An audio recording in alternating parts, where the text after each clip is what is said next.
ඈත දුරක හරිම ලස්සන ගම්මානයක් තිබුණා. මේ ගමේ හිටියේ සතුටින් සමගියෙන් ජීවත් වෙන යාළුවෝ. ඒත් හැමෝම එහෙම වුණේ. මේ ඉන්නේ ස්ට්‍රෝබෙරි අක්කා. මෙයාගේ රූපේ ගැන විලමුදල් ගැන හරිම ආඩම්බරෙන් තමයි හිටියේ. බලන්න මගේ මාලිගාවේ ලස්සන. අනික මමත් කොච්චර ලස්සනයද. ඉතින් මේ ආඩම්බර ස්ට්‍රෝබෙරි අක්කා කවදාවත් කාටවත් උදව් කරේ නැහැ. ස්ට්‍රෝබෙරි අක්කේ පොඩ්ඩක් මේ ටික උස්සන්න උදව් කරන්නකෝ. අනේ මේ යන්න මෙතනින්. මගේ මේ ලස්සන නියපොතු කැඩේ ඔය කුණු කූඩ අල්ලන්න ගිහින්. හැබැයි ඉත දවසේ කලගුනේ හොඳටම නරකට හැරලායි තිබ්බේ. තරේ කියනවා අද රැට මහා ගම් වතුරක් එනවා කියලා. ඉක්මනට බේරෙ. ඔය පත්තරකාරයෝ හැමදාම බොරු කියන්නේ. මගේ මේ හයි ක්ලාස් මාලිගාවට මොන ගම් වතුරක්වත් එන්නේ නැහැ. ඔයාලා ඉතින් බයගොල්ලෝනේ.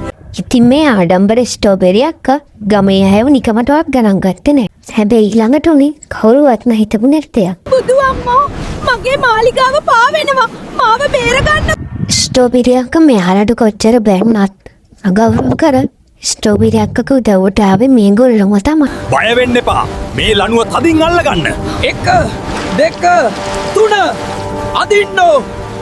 අනේ මම ඔයාලට කොච්චර බැන්නද? ඒත් ඔයාලා මාව බේරගත්තා.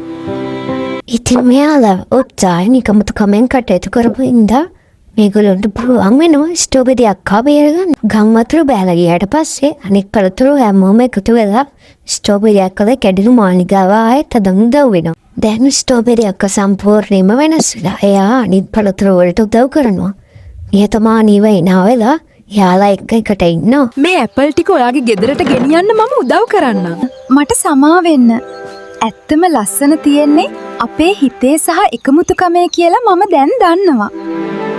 සැබෑ ලස්සන තියෙන්නේ අපේ පෙනුම නෙමෙයි. අපේ නියතමානී හදවත සහ කරුණාව තුළයි.